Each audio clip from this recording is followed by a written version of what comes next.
Previously on X Month. How do you guys feel about the country right Happy now? American. Hard not This to is like shit. Miles eat some chicken. Oh, Gene, you're back. Yeah, let me give you a kiss. Superman Solo's the X-Men. Kiss of death. Actually, Henry Cavill's coming back for Superman. Just look at 50 Cent. So, there's these aliens, alright? Woo! Cuban Missile Crisis. Someone should have been there and told them, like, nah, bro, this ain't it, man. You know how The Last Dance sucked? Let's do that shit again.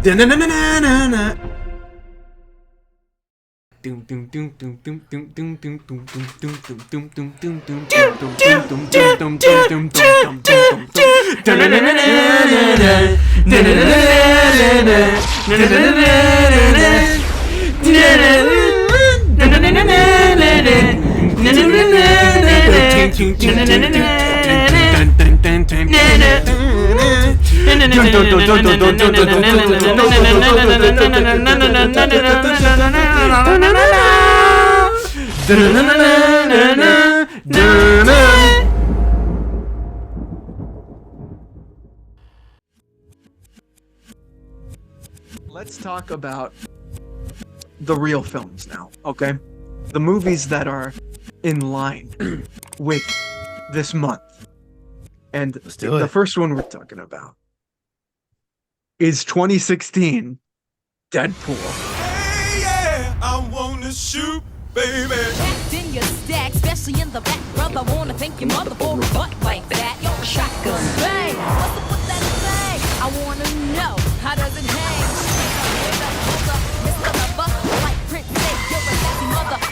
Deadpool. Ryan Reynolds. Now, Yes. this has been a long time coming. I'm touching ever myself since the tonight. film came out. I'm touching myself right now. See this? There you go.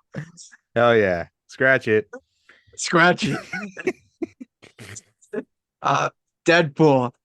Man, this movie, it goes back a long time for us, man. This was our first conversation on YouTube talking about this film. A whole big group seeing that film together in the theater. Yeah. What was your familiarity with Deadpool prior to this film? I'm trying to think of the first time I was ever exposed to Deadpool. I think it might have been in that Hulk versus Wolverine animated movie. Oh, yeah.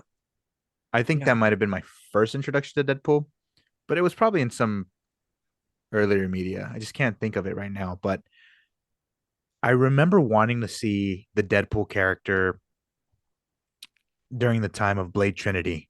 And there was those murmurs going around that Ryan Reynolds would be perfect as Deadpool because he basically plays a mercenary vampire slayer in Blade Trinity. And so when that idea came up, I was like, oh yeah, he's the guy. He's the guy for Deadpool. He is the merc with the mouth. I can already see it. Even if he has no idea who the character is or he's not familiar with the comics at all, that's him. That's literally Deadpool. Yeah. And so he was just one of those rare occasions where an actor was born to play a role. And sure enough, after we saw that test footage and we all wanted it, we all wanted that movie to be greenlit. You know, Ryan has been marketing himself as Deadpool for such a long time in such a genius way. He killed that role. And I just remember all of us having a blast watching that movie. It was so funny. It's such a perfect portrayal of the character. I love the low budget because then they were able to focus on the character. They were able to focus on a good, effective story for us to go from the beginning to end. I love the relationship that he has with his girlfriend. The inclusion of Colossus and the other X-Men characters. It's just a fantastic comic book movie. Rated R, breaking records. Reynolds killed it, man. That suit is so beautiful. I love Deadpool. I love the first Deadpool. Oh, man. A big contributing factor to what makes that movie work so well is the director, Tim Miller, who, worked primarily on video game, trailers.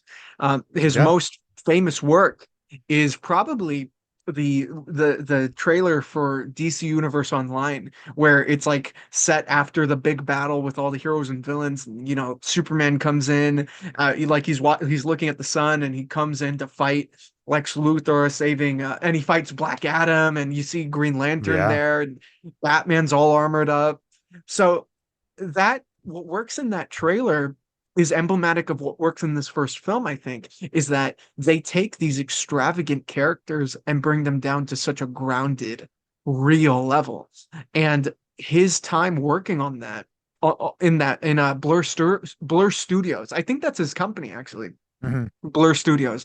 Um, that was just all the prep time he needed for something like Deadpool, which Mhm. really did change everything in terms of this genre, you know, Yep. in terms of this medium. We wouldn't have things like The Boys, we wouldn't have Invincible, we wouldn't have Logan, especially without Deadpool.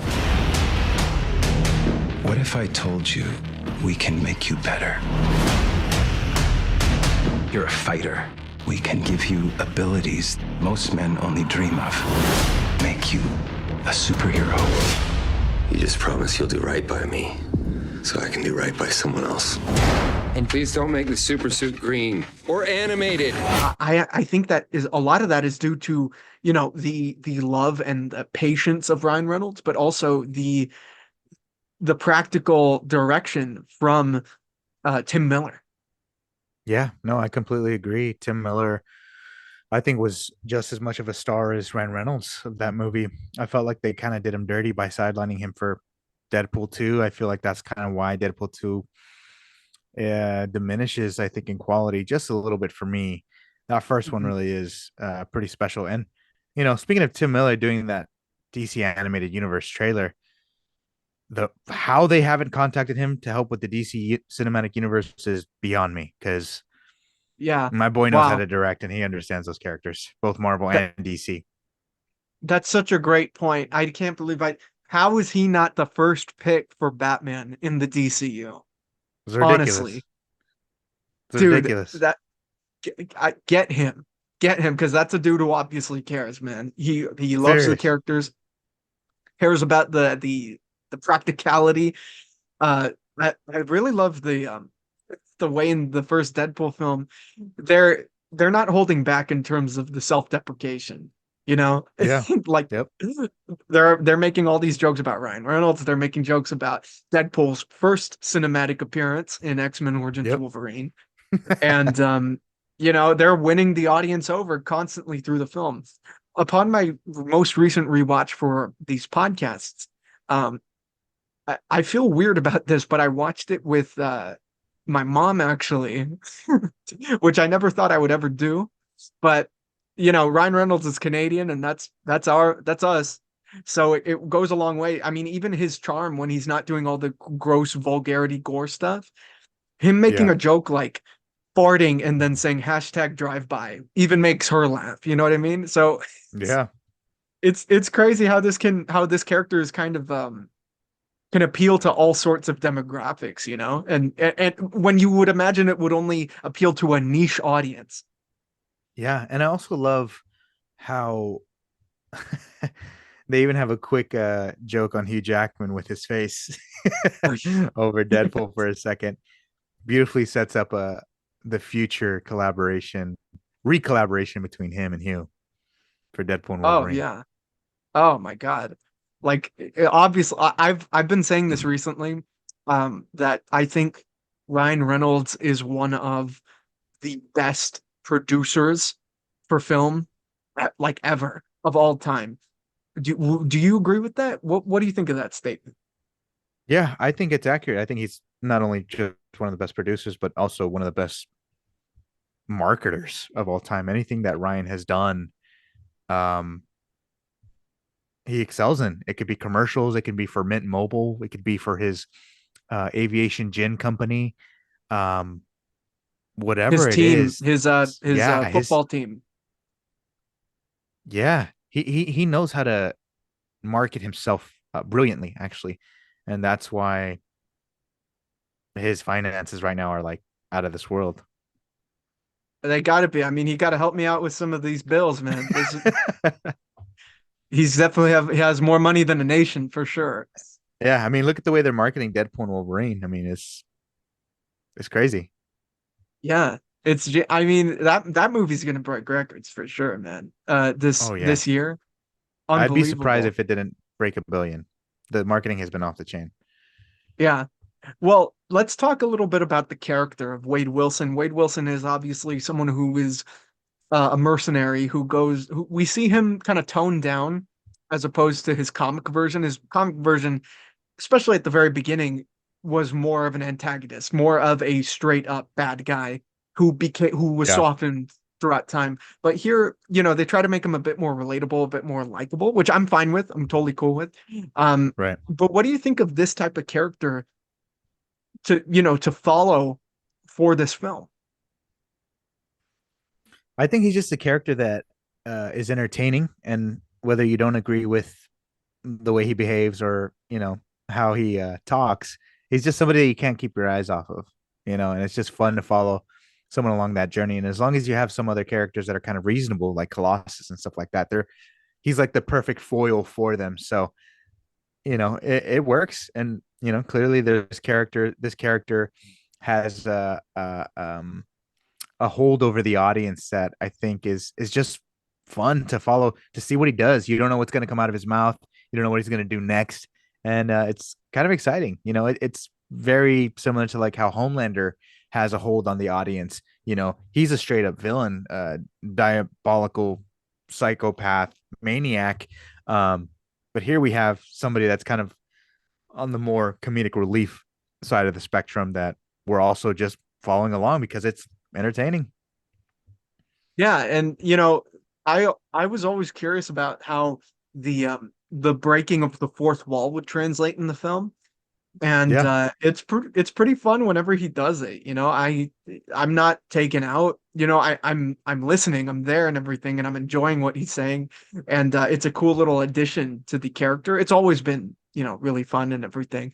But here it's pretty unique, especially since he's also narrating his story, his origin, which was released during, I think, Valentine's Day weekend. And it is a love story, where it's about him reuniting with his girlfriend. How do you feel how do you feel the heart of the film is juxtaposed with the kind of the violence and crudeness of it? Well, I like it. I also thought it was part of the genius of the marketing, because they knew that if they planted it for Valentine's Day, it would get people talking about what the heck, Deadpool releasing on Valentine's Day. It would also double the ticket sales because couples are going to go and watch it. Very smart, very smart. It's like a funny gag. It's a gag that Deadpool would be released on Valentine's Day, But it also helps that you have somebody like Ryan Reynolds playing the character, because he is just so damn likable and funny and snarky and charismatic and just all in one, Yeah, he's like the complete package. It's kind of crazy. Yeah. Fucking hate him.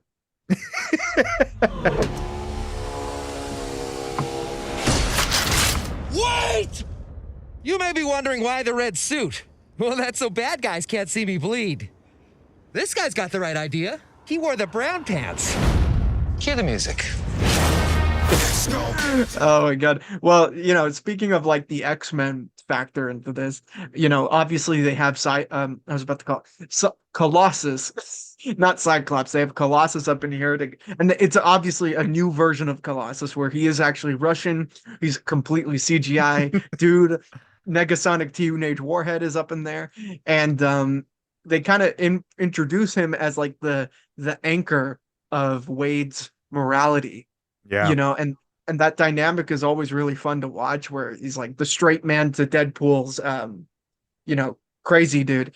And it seems like in this new film they're replacing that dynamic from Colossus to Wolverine.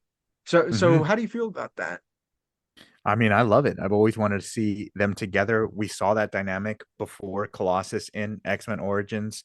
Wolverine, whatever complaints you have for that movie, the scenes between Hugh, Wolverine, and Wade Wilson was dynamite. So to get a whole movie of that, just them in the MCU, in the void, the multiverse, with the TVA, Loki elements, it's the whole package and more with Wolverine. You know what I mean? So No complaints from me. I waited for a movie like that my entire life. Wait, is that you? They finally How got you did up. Stryker finally found a way to shut you up? Yo, that's hilarious. It's so sad. It's, you ever shut up, pal? How did you feel about the origin? Because they obviously have to redo the origin of Wade Wilson. And this movie is actually perfectly timed since it came out after Days of Future Past when the timeline was kind of switched. And they do show in that film clips from Origins Wolverine. How do you feel about like the way they redid the origin up in here?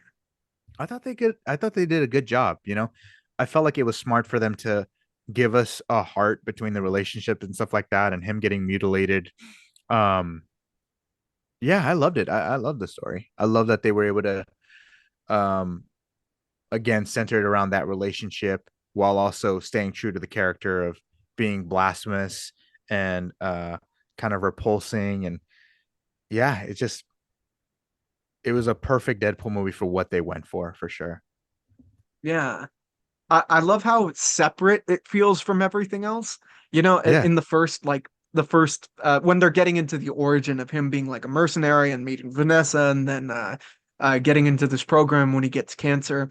I like how it does feel like it can be its own world, you know. And Yeah. then when the X-Men stuff comes in, it's like a nice cherry on top, you know. It's like, oh, I want to see this character meet the rest of the X-Men, you know? It's like the early days of the MCU with things like Yeah. Iron Man and Thor and Cap, you know? Yeah, he becomes Marvel Jesus. He's Marvel Jesus. Who would have thought, man? I mean, dude, I love that. I love that line. I love what's your favorite joke in the film? I think I think it might be I'm touching myself tonight. Because it hits so close to home. No, honestly, the thing that always cracks me up is when he throws I think it was like the top of a trash can or something like that. He hits Ed Screen's character when Ed Screen's like knocked out. That always kills me. He throws it like a frisbee. Yeah, I think it's like the hubcap of a tire or something. Yeah. Throws it at his head. Random. Yeah. Dude, I love the in that same scene when he's like cutting off his wrist, his hand. It's like ever seen 147 hours? Yeah. Spoiler alert. Oh my God. Well, that movie is pretty that movie's a godsend. Easily. It's necessary. I'm grateful for it existing, and it's led us to the point where we are, where we're gonna have Deadpool entering the Marvel universe and everything. The only thing you can't stand is came out to play. Stay out.